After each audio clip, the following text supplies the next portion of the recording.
Hello, everyone, and welcome to another episode of Looking for Love in All the Wrong Dust Jackets, a show where three disgruntled harpies talk to you about everything we love in romance, whether that's books, movies, TV shows, whatever we like. My name's Liz. I'm Danny. I'm Wiggles. Welcome to the show.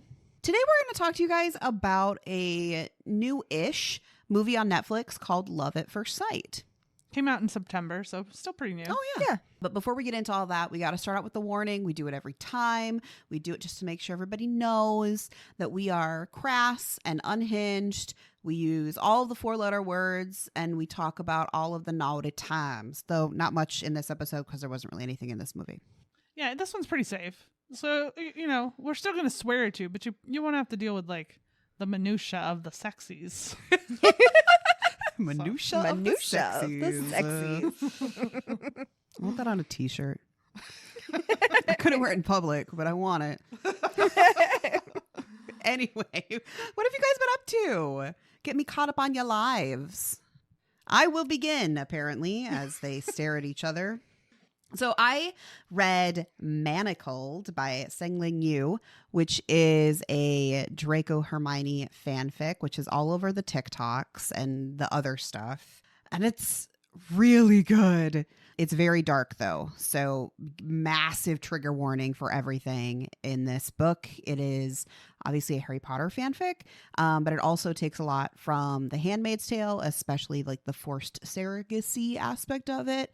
So as you can imagine, that's a little difficult, not a little difficult. It's pretty difficult to read and conceptualize, but it's an absolutely amazing book, like 5 stars.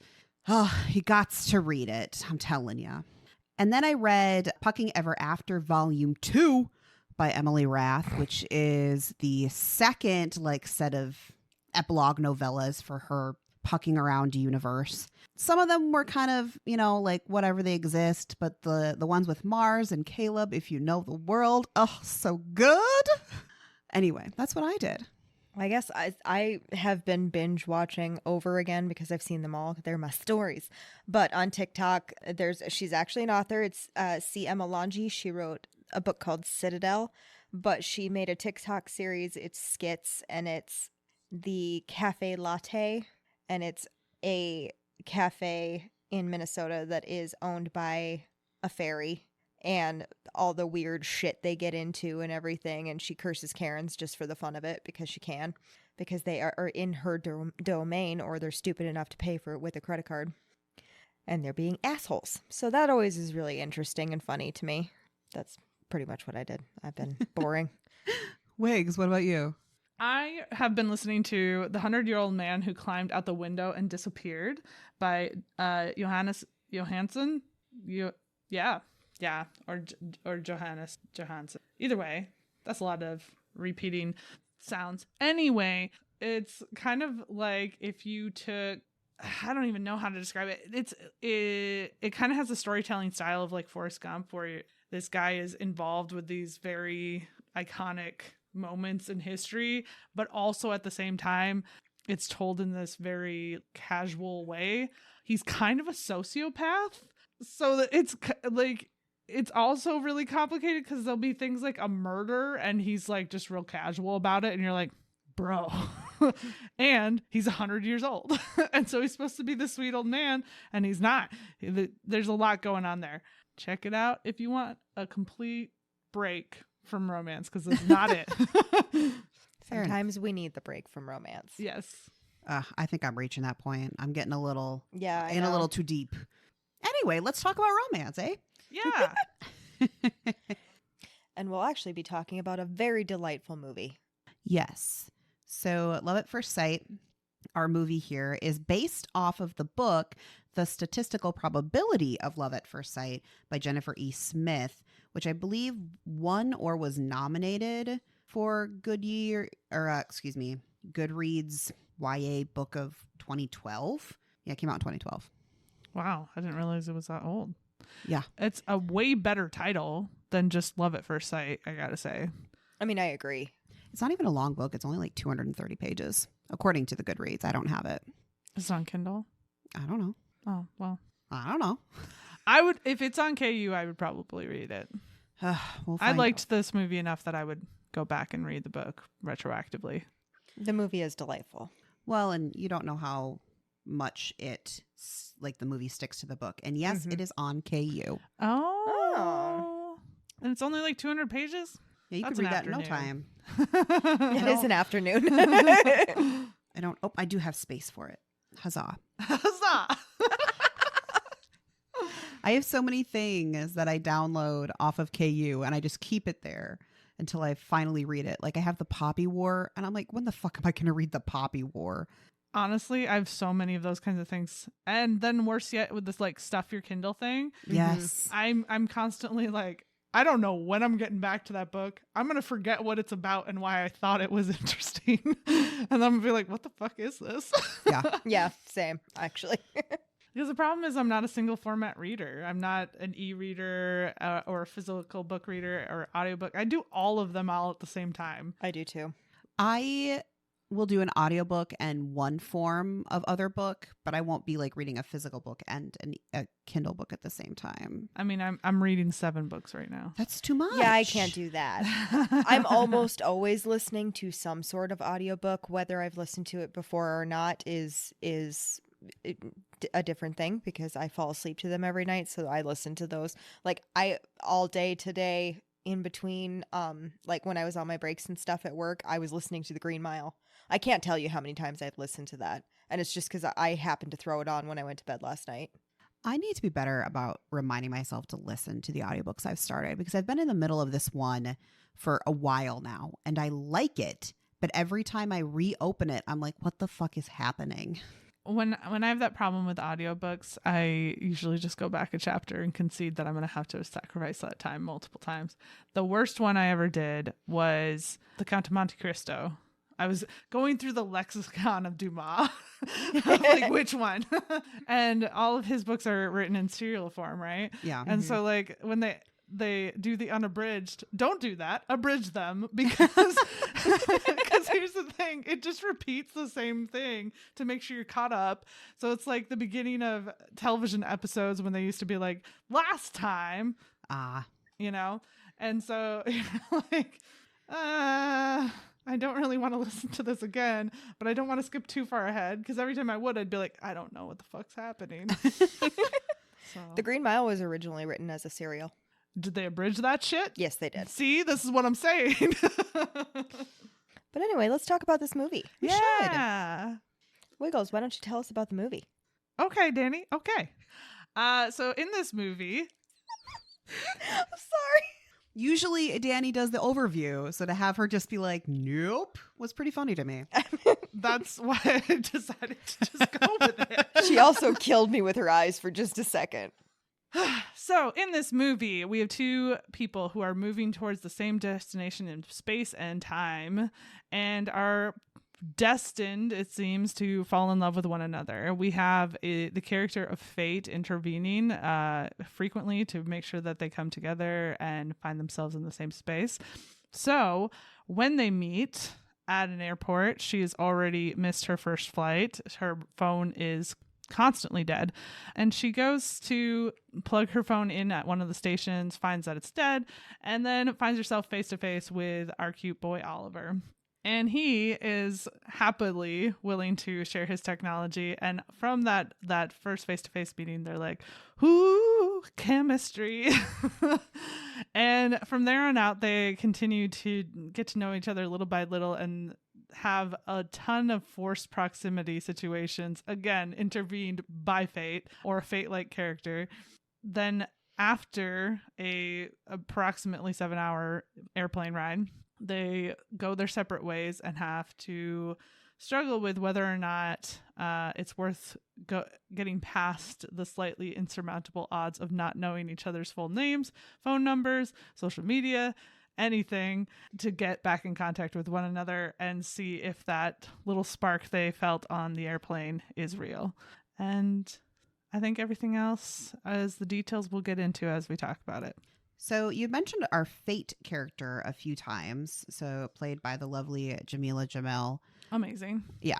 Whom all I can think of every time I see her is Tahani. She's one of those people that I have like a few actors that I genuinely just want to do a rundown of. I'm going to watch everything that they've ever been in. Mm-hmm. Some of them will undoubtedly be bad because you take the jobs you can get, right? Right. But I would love to see her in just like everything. So the character, which is just the narrator, mm-hmm. but really does embody this like Fate Mm-hmm. character. I don't know why, but in my head, I'm like, is this just some like fairy lord who's just come around and is playing with people's lives? Which, I mean, if that's the case, come on over this way. Right? I'll take some of that energy. Yeah, I loved that she showed up and they never really seem to acknowledge that it's the same person. So clearly to our main characters, they either just can't remember her after they've walked away from her, or she does not look like the same person every single time to them. Right. Yeah, she's the flight attendant. She's the Customs officer. She makes sure that he gets her backpack when she leaves it in London. She's everywhere. Yeah, she pretends to be one of the mourners at his mother's funeral thing. Celebration of life. Yeah, but she happens to be in the bathroom at Hadley's father's wedding, Mm-hmm. and gives her some advice and stuff there. So she's just kind of like intermixed, but they're definitely coming face to face with her over and over again. And so that's what makes me sort of wonder if it's like they forget that they've had an interaction with her, Or to them, she has a different face, mm-hmm. Right. which would be a terrible shame because she is gorgeous. This is facts. Yeah. I stare at her. I'm like, you are stunning. She's got to know, right?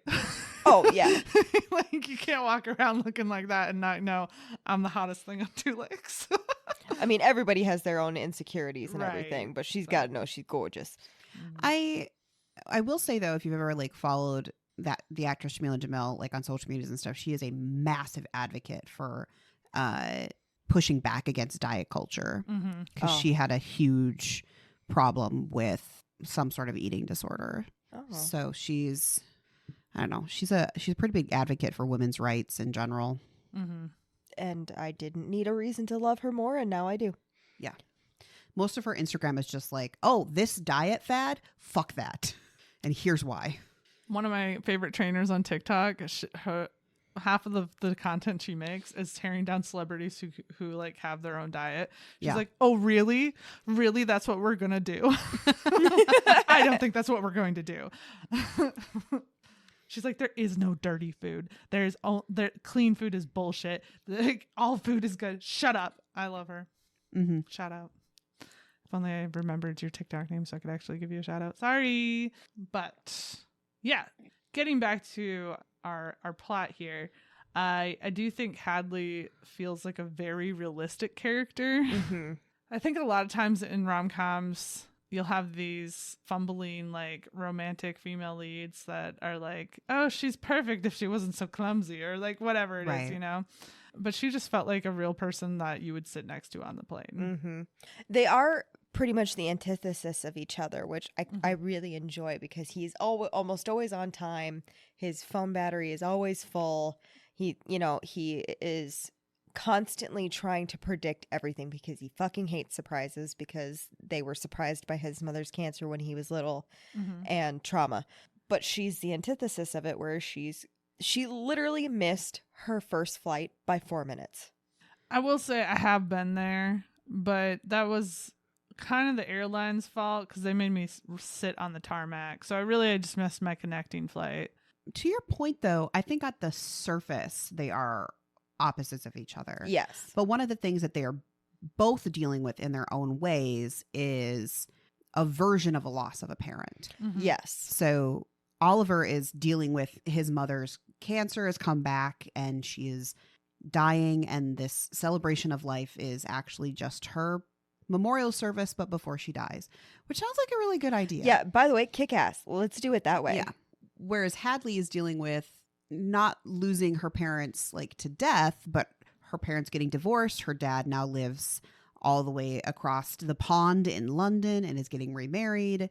So they both are dealing with really massive life changes around their like family units. And there is, to a certain degree, a lot of anger involved in both of those situations because, of course, you're going to be angry. Your mother is dying. Yeah. You get to be angry. You do. Not saying that you should dwell in it, but you get to be angry. And she has some justifiable anger to her dad. They do have a really lovely, like, sit-down conversation about it, and I'm really glad that they did that scene. But she's mad, and she gets to be. Yeah. Well, when your father takes a job opportunity to teach at Oxford, correct? I believe Yes. so, yes. For a semester and then just doesn't come back, Mm-hmm. that leaves you with a lot of questions and anger. And her perspective on it, again, this feels a lot more realistic. Frequently when there is this built up anger, it's portrayed through like lashing out and things like that. Mhm. And that's not really realistic to most adult women. And she, like, is she still in college and is 20? Sure. But she's an adult, right? And so it's just this quiet disappointment, really, Yeah. more than Mhm. anything else, because I thought I could count on you. I thought that you were always going to be there, right? Mm-hmm.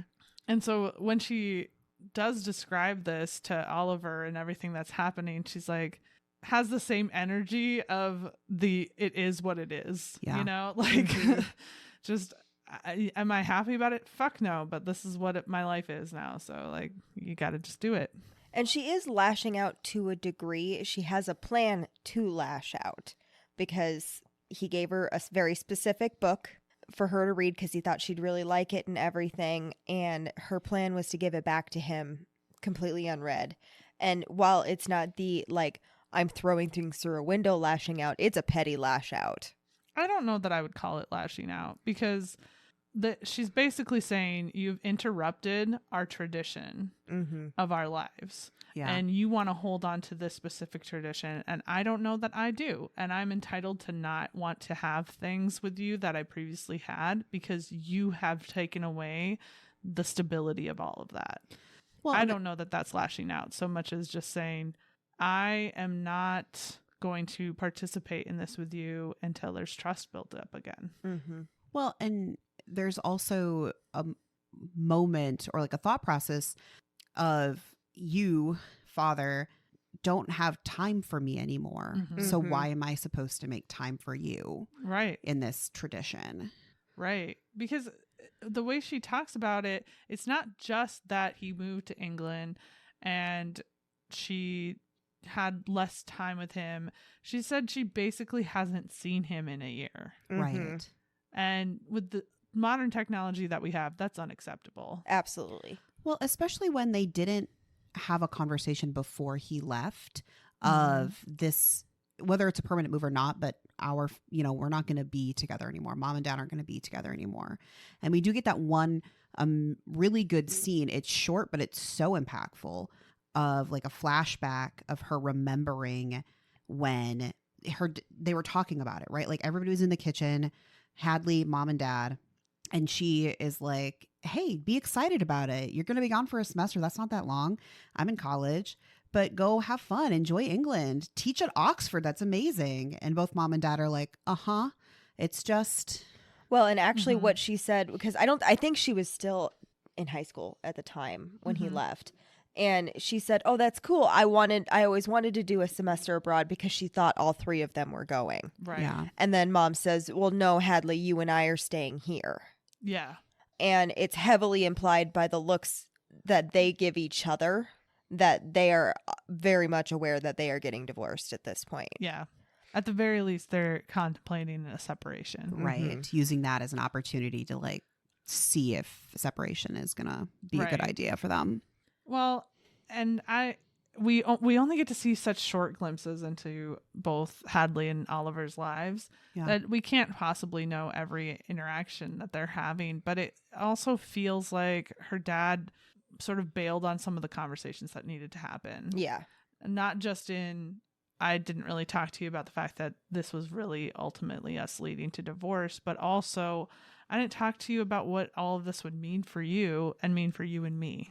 Mm-hmm. Right. I believe, I have no way to confirm this is right or wrong, but it seems like Hadley's an only child because nobody else does. goes with her to the wedding. And she doesn't mention a sibling when Oliver mentions Luther, his brother. Right. Yeah, they never mention her having any sibling. There's no, like, I feel like if she had a sibling in the story, the sibling would have also been in that, like, flashback where they're Yeah. having that conversation, you know? Or at the wedding. Or at the wedding. Or yeah. even a brief mention of, oh, my brother can't come because of Right. whatever. Yeah. So now I have to deal with this all on my own. Right. Mm-hmm. So the point what I'm trying to get at here is if this divorce happened, it happened suddenly without all the correct conversations, Mm-hmm. and Hadley doesn't have anybody else who's going through it with her. Right. Mhm. That's so much more difficult. And has all this happening at one of the biggest transitions you have from childhood to adulthood, which is Absolutely. if you're not going to college, then you're getting your first job. That's a really hard time to do any big change on top of what is a momentous change for most people. Mhm. Right. But they do have, for me, what is probably one of the most heartbreaking scenes towards the end of the movie where Hadley has gotten lost in London and eventually finds somebody to borrow their phone to call dad. And she's tearing up, which I thought the actress like portrayed that emotion just so amazing. The like frustration and breakdown of like, I can't handle this. I just need my parent. With a little bit of twinge of I'm a little scared because Yeah. I'm in a very large city, not knowing where I am. It was Well, and she's also recovering from the very harsh conversation that she had with Oliver. Mm-hmm. And she's dealing with this thing that, especially if you're used to being independent, and she definitely gives off that vibe of I'm so frustrated that I can't take care of everything myself. Yep. yeah. You know? And all of that happened in like one moment where she just like calls her dad and starts tearing up. And I felt that in my soul. Mm-hmm. Mm-hmm. Well, and the fact that then he immediately stops everything and goes, he doesn't send a car for her. He goes himself to get her. It's his wedding day. They've Mhm. literally just gotten married. And not only he goes, but she does.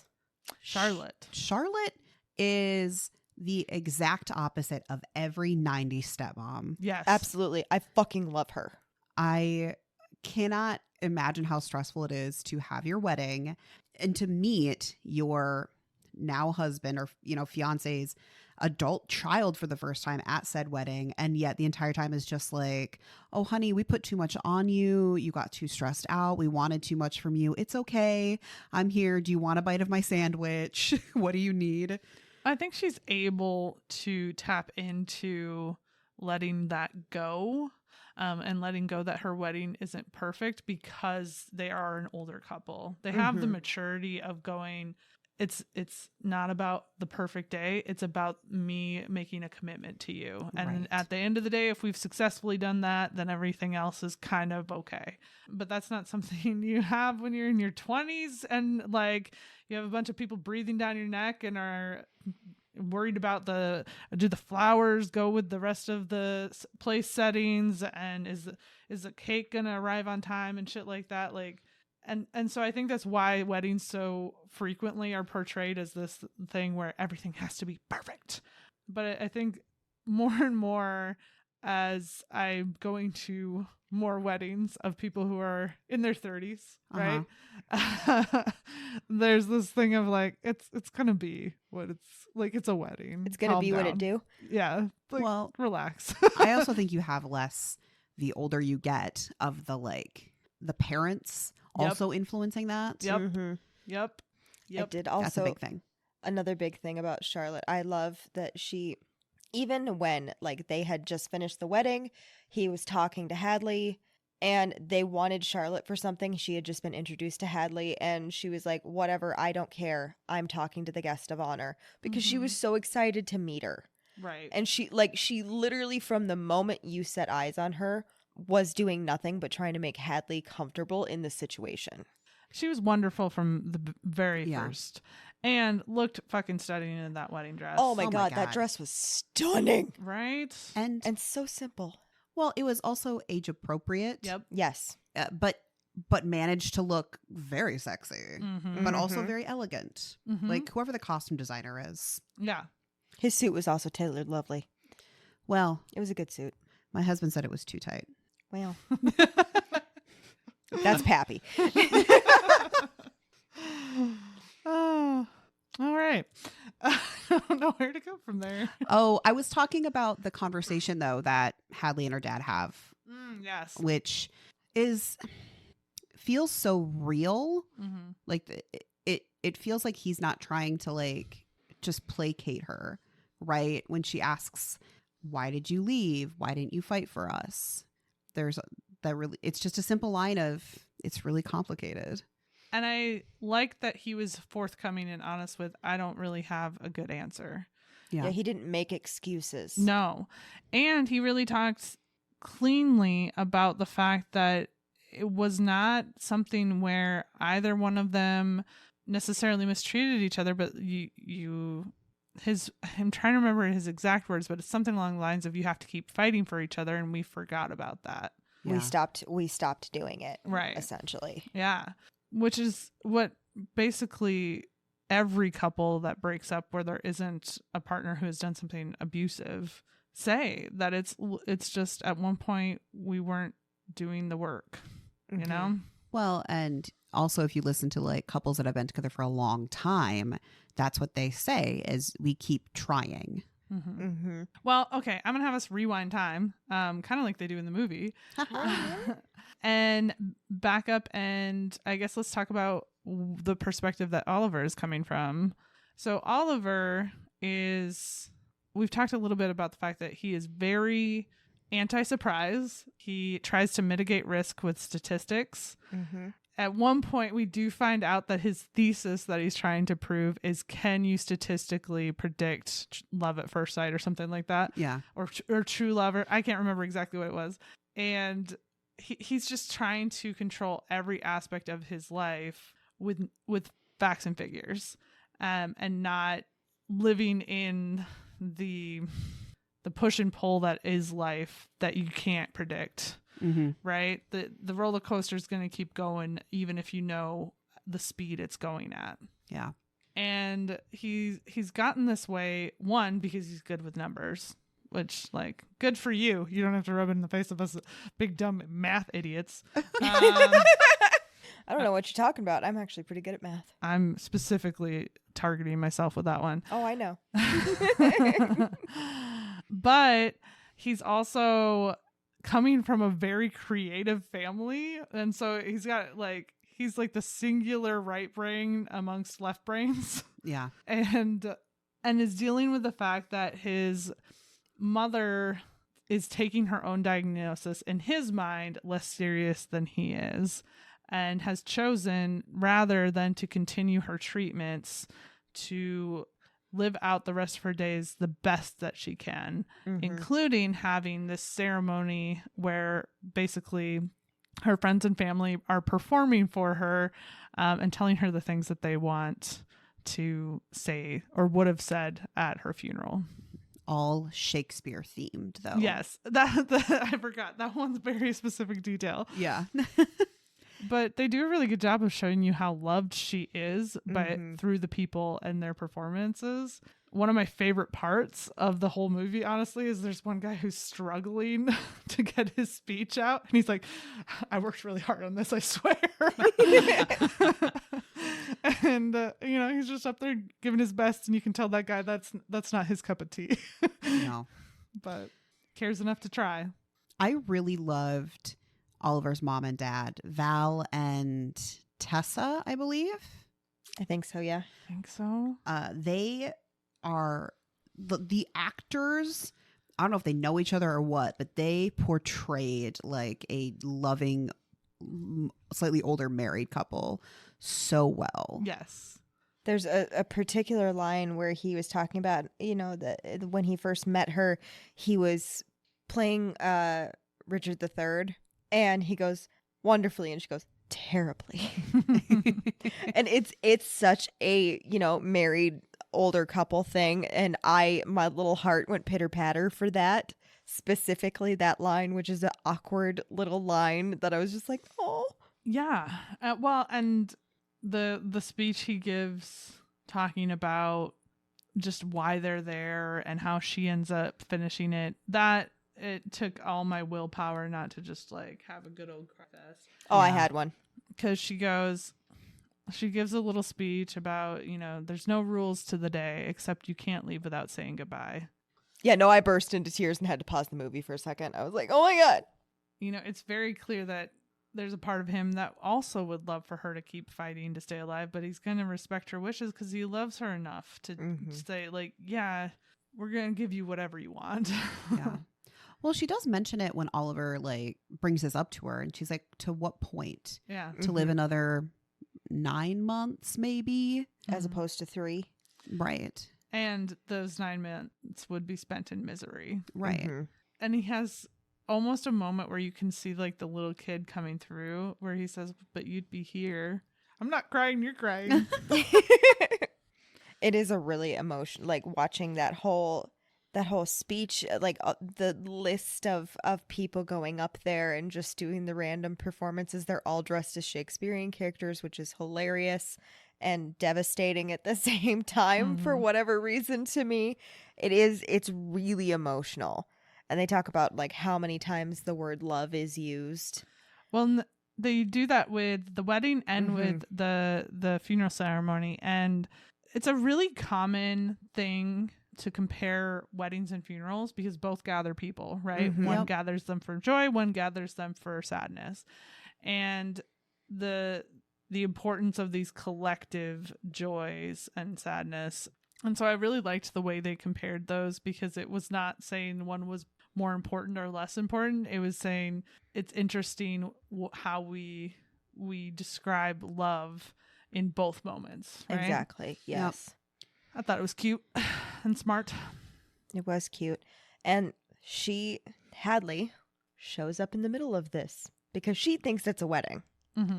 Because she saw his suit at the airport and just made what is kind of a logical assumption that he is also going to a wedding, and he did not correct her. I cannot blame him for not correcting her. Right. Well, and it's hard to explain too. Yeah. Because it's not really a funeral. Yeah. And so having to explain, well, my mom is dying. And because of that, she wanted everyone to come and say their final words to her face is a little bit more difficult, especially when you don't want to accept that she's making that choice. Exactly. But so she shows up because there is 4 hours in between the wedding and reception. Who has 4 hours? I wouldn't go to the reception. I loved you and Pappy's wedding. I had a blasty blast. I probably wouldn't have gone to the reception if there was 4 hours in between. We'd be so drunk by the time the reception started. Oh my God, we would. We already worked pretty hard on that. I mean, know. we did a good job of it, but damn. 2 hours? Something like that? Maybe. It was a long time ago. It was a long time ago. And again, I want us to rewind and go back to, so they form this bond over the time that they are on the plane, a lot of it. That they do have their quote unquote first date where after she asks for his charger, they go and get food at whatever food court is close by.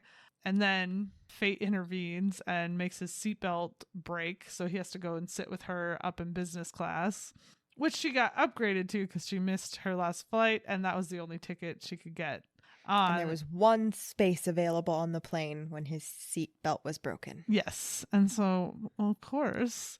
But them falling, I don't know, not necessarily falling in love, although I guess that's what the story is trying to say is love at Well, first sight. that's flat out what fate says is over the next 7 hours, they will fall in love. Right. I don't know if I personally would call that love. I would call that intriguing like.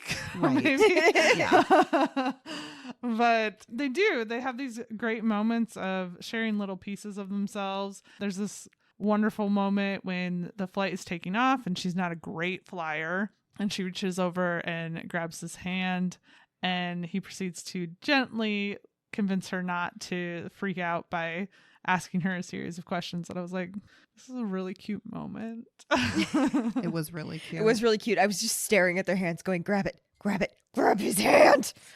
And she delivered. Oh yeah, she did. Yeah. But it was a good like, I can't grab his hand. We barely know each other. And then like, it was a finally give in. I'm like, fuck yes, girl. Yes. You'd take that You hand. gotta. There's a cute boy. Well, is a there cute was boy. a lot of hand action in this movie. That sounds inappropriate. It's It not in did. the movie. It's just literally it's Darcy flexing his hand level of like inappropriate. Calm down. Calm down. It's fine. But there were lots of moments where they were holding hands or they put a hand on each other's shoulders or things like that, and there was a lot of hand action. I really thought that airplane scene or montage of moments wasn't a montage, but did a lot of groundwork, It did. Mhm. and I appreciate it. Well, we also get the almost kiss right outside the bathroom. Mhm. And there was a part of me that I was like, I know that it will pay off if they don't, but just let them kiss. I don't know why, but the moment that I was like, I fell in love with this man is when he comes out in the like airplane pajamas Yes. that they apparently you get in business class. It's a thing I didn't know. That's because we poor. True. Yep. Yeah, so he comes out in the pajamas and strikes his pose and is all trying to be cute and like, what do you think? Sexy. Mm-hmm. I'm like, oh, you're funny too? Great, cool. Yep. Yeah, I definitely was. And he had like, didn't he have like the face mask on top of his head? I don't Like, the remember. entire And upside time. down, Yeah. I noticed the like ridge that's for your nose was pointed upward. I was like, I don't think you got that right. Yeah. So And then he's like, let's put on the cinema. And I'm like, oh, you're British. I also think it's interesting that she at no point goes, yeah, I'm going to put these pajamas on. Because I would not either. I would be like, I'm literally going to get off this plane in daytime. So are you telling me that I need to put pajamas on for like a couple of hours and then get changed back into my clothes that I came on the plane on? That's a lot of work. But I'd take them. Well, for sure. You give me free shit, I'm taking it. Yeah. I'm an American. yeah. I also really liked that you could see the way that they were almost couldn't get enough of looking at each other in all of the things that were happening. And so the almost like, I'm not looking. The side glances. Yes. The Yes. side eye. Oh, Especially when she was sleeping and he was writing his speech for his mom's memorial and he just like kept looking at her. I was like, oh, buddy. Mhm. it was a cute little look too. Just like a happy little like gaze at her while she was asleep. I was like, Mhm. oh, sir, you gonna get me pregnant looking at someone like that. Jesus. The thing is, ultimately, I like that they both were mentally trying to convince themselves that it was crazy, because Yeah. that's Mhm. what you would do in that situation. Oh, absolutely. You'd be like, no, I just must have a lot going on. Like, I'm not literally falling for the guy who's sitting next to me in the airplane. Like, that's insane, right? I'm not. That's not. I don't know. He was pretty cute. He It was, was pretty cute. he is very cute. And at first I was like, I feel weird about how attracted I am to this man. And then I was like, oh, he's like our age. Never mind. It's fine. Yeah, the character's 22. The Yeah. actor's like 32. Yeah. Which I would say is probably my one gripe about this movie is the actors don't look the age, which is fine. That happens all the time. Mhm. But they also don't like feel the age. And I don't know if that comes from acting or directing or like the writing, or just as you get older, you don't have the same awkwardness as 20-year-olds. Yeah. They just came across as more mature. Yeah. Mm-hmm. And who knows? Maybe 20-year-olds are more mature than we were when we were 20. We did some weird shit. Nah, man, my sister's think so. 24. I can tell you that's not true. No, That's true. I don't think so. No. I'm not gonna like throw my 22-year-old sister under the bus right now, but like also I don't think that's true. That said, I don't know if you guys have seen this, but there's like a whole TikTok thing happening right now where people are like, Gen Z is aging like milk and millennials are aging like wine. And I'm like, bitch, where? No, I have seen it. It's millennials are like, for some reason, we're not aging physically. I'm like, tell that to my knees, my back. Oh, no, Oh, that. Yeah, it's the way we look, not our actual bodies. I'm like, trust me, I'm old. Which, no, I do agree. Most of us do look younger than we actually are. Yeah. Now, my body hurts everywhere, and I am acutely aware of the fact that I am 36 years old. But Yeah, but like, Danny, if you walked into some place, this I'm tangenting, whatever, I'll come back quickly. Just the way you look right now. And you said, and somebody asked, how old are you? I'd be like, oh, you're probably like 27 or something. I appreciate you. But I mean, that's like all of us, right? There's Mhm. only a very few of us who even look their age at all. I don't know. I do think that there is something to, I think Gen Z fashion tries to make them look older. It's because they're trying to bring back the 90s. Yeah, Which should and I have think just that's died. Should part not of have it, come you know? back. And you know, when we were 20 years old, we weren't putting a full beat of makeup on, you know? That's true. It was just, ooh, I put black eyeliner on today. Look at me. I didn't Yeah. even go that far. I'm so lazy. I'm like, I- oh, that seems like so much effort. Yeah. Anywho, I do think that they don't look they don't look as young as they're supposed to be portraying either. They don't look like aged or anything like that, but they don't look 22. they don't look 22. And she definitely doesn't look 20. Right. Yeah. You know? Honestly, I like the story better if they're in their mid to upper 20s. Yeah. Because I could see having that connection and having it feel stronger at that Mhm. age. Mm-hmm. Because you know what you like better. And wanting to fight it more at that age. Like Yeah. you're not still like bright-eyed and bushy-tailed and like have the goal of falling in love the way like most women were raised on fairy tales in this Yeah. country. Yeah. And so like you have this like mental idea that, you know, the someday my prince will come, right? Like all that shit. And even by the time I would say you're like 25, 26, you start having the mental thought process of like, that's kind of fucking stupid. I have other ambitions and goals than to simply find somebody that I'm like, hey. But you also come to recognize the moments that you need to like hold on to something harder Mm-hmm. because you've gone through so many cycles of like letting something pass by or just being like, oh, what if? So I could totally see like somebody who's 27 at their dad's wedding being like, I have 4 hours. I can find this guy. I know And where just, he's like, going to be. See, Yeah. you know? Although it's kind of a dick move. Like she was literally in the middle of a conversation with her dad and his new wife and was like, I gotta go. So, okay, goodbye. Yeah. Yeah. But also 4 hours, you know? What are you going to do for 4 hours? Get drunk. Yeah. They were supposed to take pictures. Yeah. Yeah. Yeah. That does add on quite a bit of time. I do think it was funny going back to their wedding in general. Like she finally like gets there with, it was something stupid like 11 minutes to spare or something like Right. that. And the first thing that one of the other bridesmaids tells her is, the first thing you need to know about a British wedding is that you get hammered. Or Yes. and I was like, okay, why don't you come on over to the Midwest and we'll You'll fit We'll right show in. you how. We'll- We'll show yeah. you how that works. Well, I don't think we're passing out shots of tequila though. not at 30, not in my 30s, no. Right. Like, in my 20s, yeah. I mean, I That's was fair. definitely at your wedding handed a flask about 2 minutes after I walked in. Was it full of tequila? No, it was full of whiskey because it was from your husband. Right. And there's a difference between I'm going to take a pull from a flask and I have to take what looked like a double shot. Yeah, that's true. Well, we've been talking about Hadley and Oliver. What do you think about their reconnection? Their second connection? Are you talking about when she shows up? Yeah. Yeah. You know, I think that up until he gets to a point where he like can't really be having the conversation that they're having at that time, Yeah. it's a very cute and successful interaction. Like, you couldn't have asked for a more tolerant set of parents to react to you showing up to a funeral ceremony unannounced, right? Yeah. They're basically like, a girl.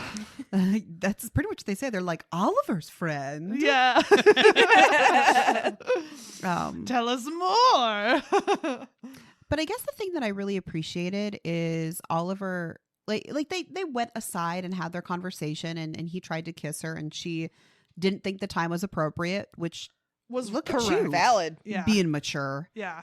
And then he kind of snaps at her and storms off a little bit, which also felt very accurate with all Yeah. of the emotions and just like shit he's dealing with, and like the scene with his mom where he's trying to convince her to get treatment. Mhm. Yeah, he would kind of Mhm. break down. He's Right. in emotional turmoil, and he used her as the sounding board for his anger. Yeah. Well, and it's, again, this comes back to ultimately they're strangers. Mhm. Yeah. And if he's going to hurt anybody, it might as well be somebody he maybe won't ever need to see again. Mhm. Well, and that's the one person in that situation he's allowed to, Mhm. right? Mhm. Because his brother's grieving just like him, his dad is grieving just like him, and his mom is sick. Mhm. Mhm. And then he delivers a very nice speech. He does. And they did something in this movie. It is something that I so appreciate. So fate intervenes again. She hands him her backpack because she leaves her backpack, which has her phone and all her monies in it, which, as we have previously discussed, she is then lost in London with nothing and has to find a way to call her dad. I still don't know how she doesn't swallow her pride and go back and get that fucking backpack. Oh, I would have. I would have been like, sunken ditch. That's my backpack. God damn it. Right? But he has the backpack up on stage with him at his feet. Now, it would be a very typical rom-com move for midway through the speech for him to pick up that backpack and run out the door to go look for her. They do not do it. And I appreciate it so much. Right, because it's not a good time for you to do that. No. And you have to still be there for your family. You might have had this epiphany moment of like, oh my God, I think I really do need to connect with this person, right? But also, you have her phone and her wallet. At some point, you're going to interact, and it does not need to be the moment where you are celebrating your mother's life. Yes. Right. And it's the moment when he looks down that he realized, because he tried to turn his mother's life into statistics. Yep. And he realized at that moment, because she had the conversation with him about why do you always, divert with statistics and everything. And that's when he tried to kiss her. And I think that's when he realizes that, oh, I am doing this and I can't, not everything can be this way. I need to really tell my mother how I feel about her. Mm-hmm. And it is a heart-wrenching moment. I'm not crying, you're crying. Mm-hmm. And then they still wait until the end of the memorial Mm-hmm. for him and his family to go after her. Yes. And that whole situation was a lovely experience. Delightful. Because the bickering is like perfect family bickering where it's like, no, go that way. I am driving right now. Could you not? Can't this go any faster? And then the dad just in the background going, oh, we haven't taken a family trip in a while. It was perfect. I was like, God damn, that's cute. No, you have to go this way. It's on the other side. His mother kills me. I think the dad is probably my favorite, maybe of all of the characters. I also did really like his brother, though. I thought Yeah. he was hilarious. He was exactly who that character needed to be. Like the person who's just like, oh, my reaction to pain is chaos. Yeah. Right? And like, because he shows up to pick his brother up from the airport, right? And he's got his boombox on wheels and is playing his, I don't know if he's a DJ or like, Yes. it's Yes. something like that, right? And, But it's like EDM. yes. It's so inappropriate. And he does a mix for his mom at this ceremony thing, and it's like, and the best part is when they're like arguing about it, and he's like, "Well, what are you gonna do?" And he's like, "I'm gonna give a speech like a normal person." Which, to be fair, probably seemed the most out of place because nobody was like, giving speeches. They were doing like all sorts of bits from Shakespearean plays, and it was like interpretive dance. Yes. Yeah. Songs. There was people who sang. Yes. Mm-hmm.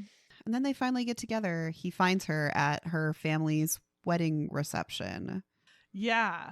But she's like, even though I will say this, even though she has gotten rescued by her dad and his new wife and is at the wedding ceremony, she's found a way to be off on her own, sulking in the corner. I feel that, though. Steps away for a minute. They did have a delightful dance. They did. The best part was it felt so real, the like dad winning her over, like, oh no, you know you're gonna do this dance. I'm gonna make it awkward if you don't. Oh, and it's clearly a dance they have done at countless weddings and things where dances happen. Like it looks a little scripted, but it like in the way of this is what Dad and I do when we dance to this fucking song. Mm-hmm. Yeah. The father-daughter dance was perfect. It was so cute. It was so fucking cute.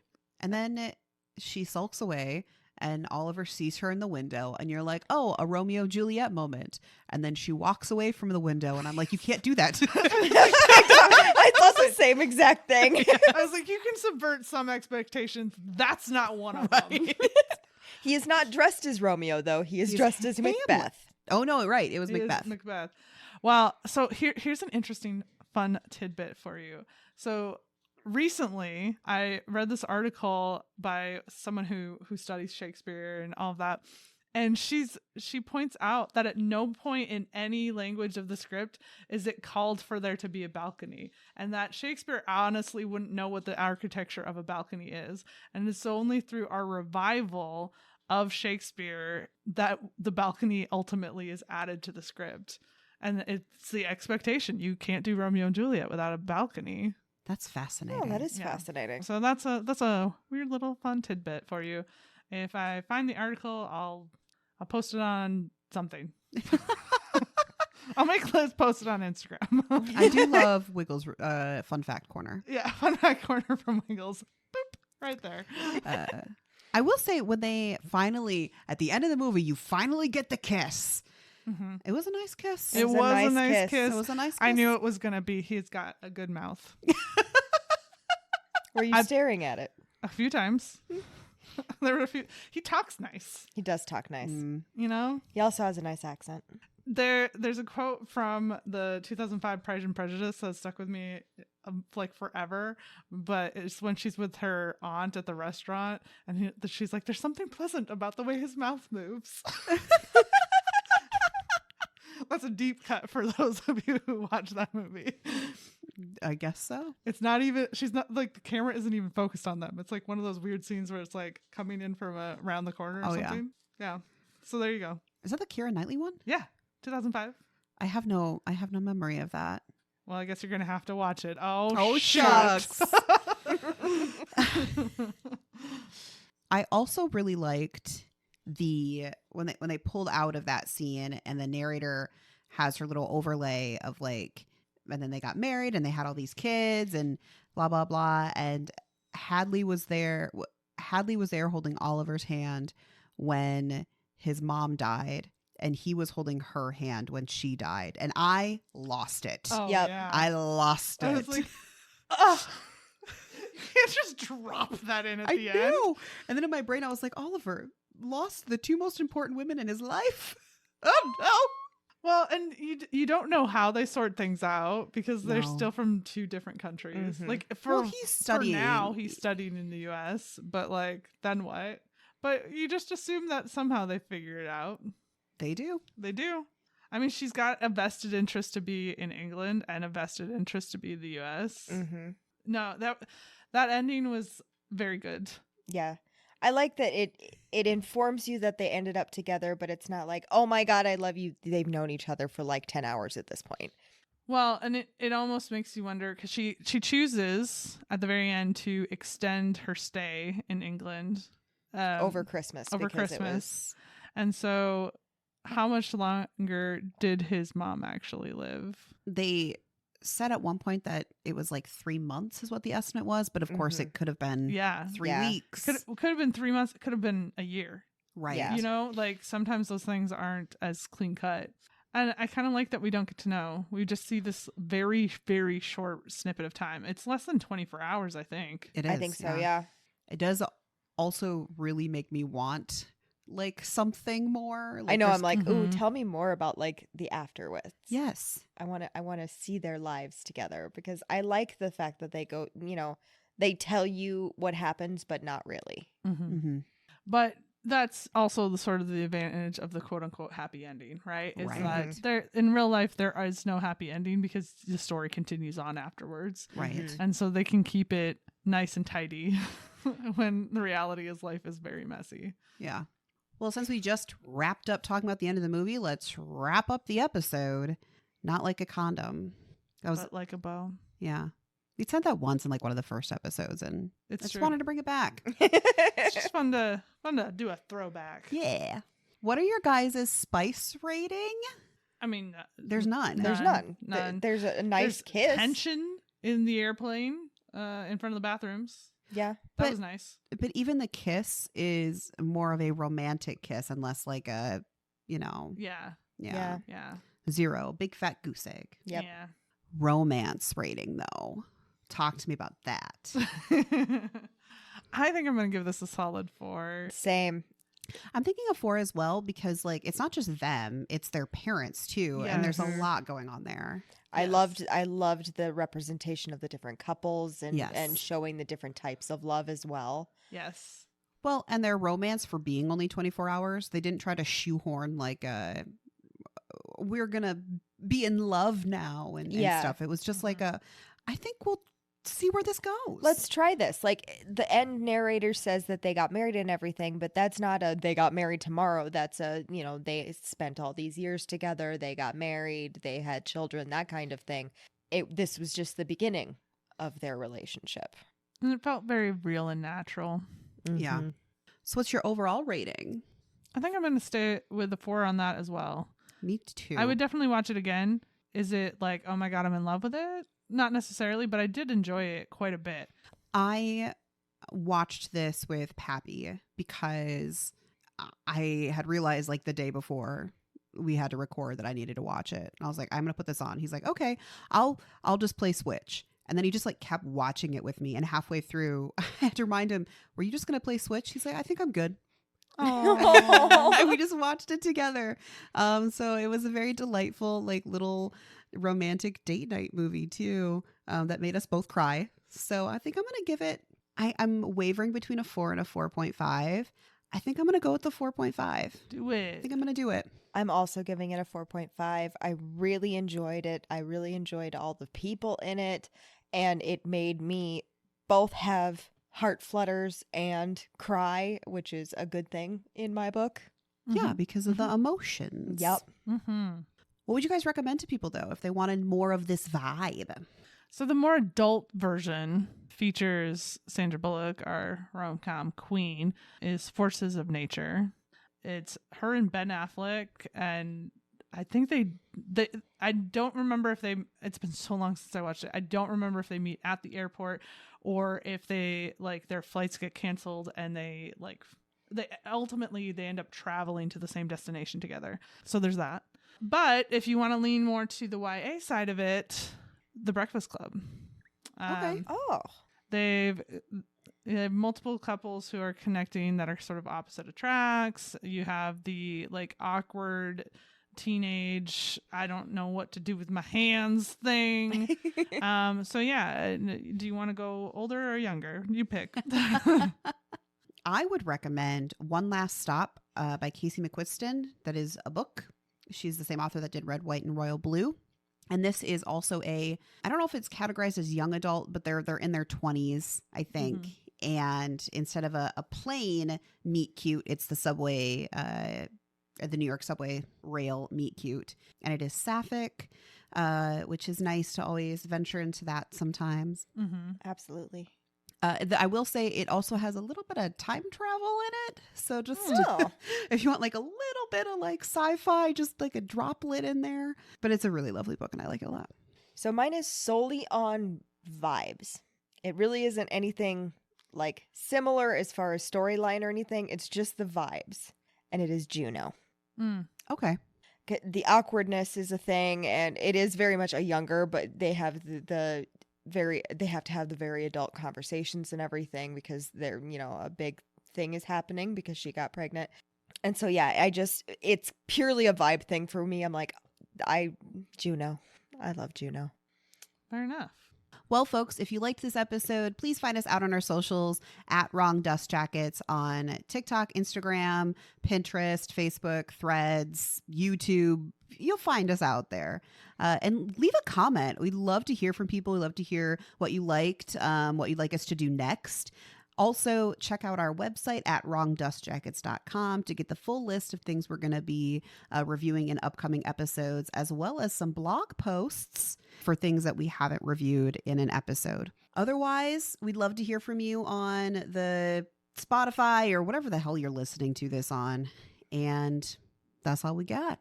Bye, y'all. Bye-bye now. Goodbye.